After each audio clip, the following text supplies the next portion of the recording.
Assalamualaikum warahmatullahi wabarakatuh.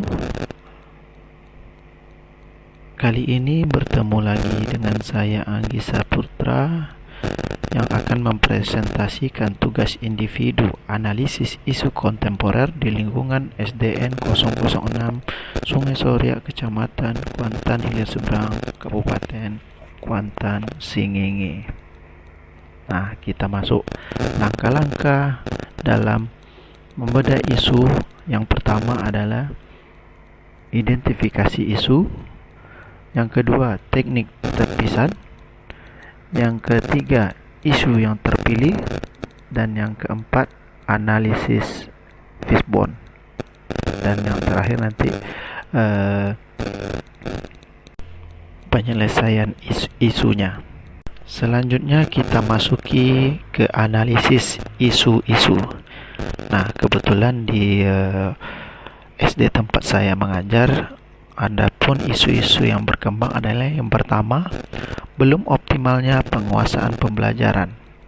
Yang kedua, belum optimalnya pembelajaran jarak jauh di masa pandemi COVID-19. Yang ketiga, minimnya sarana prasarana, dan yang keempat, belum optimalnya pemanfaatan perpustakaan. Nah, berangkat dari sana, bisa kita buat teknik analisis isu USG-nya. Isu analisis USG-nya yang pertama adalah dalam bentuk tabel. Yang pertama, belum optimalnya penguasaan pembelajaran. Yang kedua, belum optimalnya pembelajaran jarak jauh di masa pandemi. Yang ketiga, minimnya sarana prasarana, dan yang keempat, belum optimalnya pemanfaatan perpustakaan. Nah, dari keempat isu ini kita pilih yang mana isu yang paling hangat dibicarakan dan yang terjadi saat ini dengan pertimbangan USG. Nah, kebetulan di tempat saya mengajar di lingkungan SDN 006 Sungai Soria, Kecamatan Kuantan Hilir Seberang, Kabupaten Kuantan Singingi, itu masalah atau isu yang paling tinggi saat ini yang terjadi adalah poin isu yang kedua, yakni belum optimalnya pembelajaran jarak jauh di masa pandemi COVID-19 yang mendapatkan skor 15. Sedangkan untuk 3 poin lainnya berada di bawah isu ini. Adapun alasannya adalah yang pertama, USG, urgensi. Isu ini sangat berpengaruh terhadap peserta didik, orang tua, bahkan guru. Yang kedua, seriousness. Isu ini masih terjadi dan jika tidak dipecahkan dengan segera akan mempengaruhi terhadap kualitas pendidikan. Dan yang ketiga, grow. Masalah ini dihadapi oleh semua lapisan masyarakat.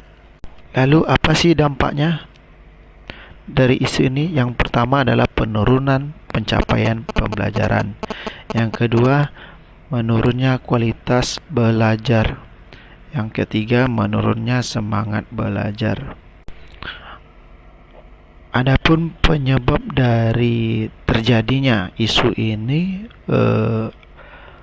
menurut analisis fishbone yang saya buat, ada 4 faktor. Yang pertama, proses, yakni jaringan internet yang tidak mendukung PBM daring.